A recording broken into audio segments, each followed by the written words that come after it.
Is there even a link between the consumption of cheese and the number of deaths by entanglement in bedsheets?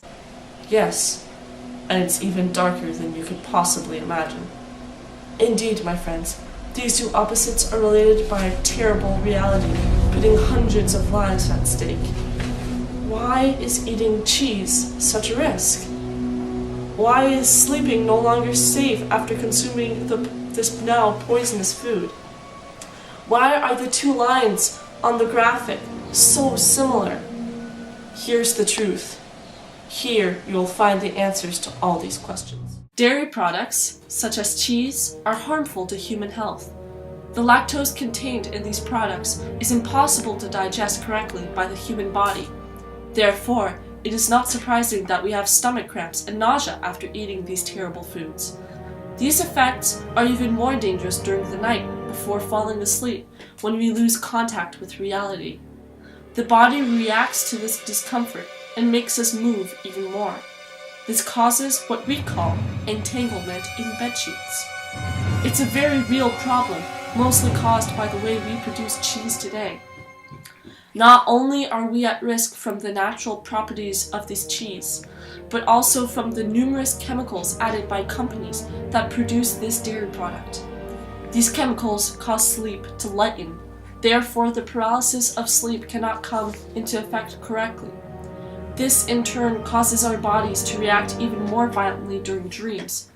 The connection between the discomfort created by lactose and the chemicals gives birth to a rise in entanglements in bedsheets.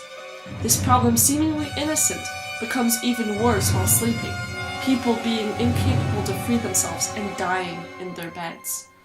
Fortunately, not all affected people escalate to this extreme, but the memory of this terrifying experience stays with them forevermore. I remember clearly the events. I was small. I wasn't even 10 years old, but I didn't really like cheese. My sister, however, loved it. She said there's nothing more awesome than cheese. One day, for her birthday, we went to eat pizza. As was her habit, she asked for a four cheese pizza. I didn't know how to say no. The night was cold. Everything was full of laughter and entertainment. When I went back home, I fell in a very roughened slumber. The next thing I remember was waking up in the middle of the night in pain. If my parents didn't arrive at the moment, alerted by my cries of help. I'm sorry. I'll have trouble telling the story. No one is sheltered by this evil, no matter the age, race, or beliefs. When the harmful effects of cheese start to be felt, no one can be saved. This could happen during the most unexpected of moments. This could happen to innocent people, to you, to your children.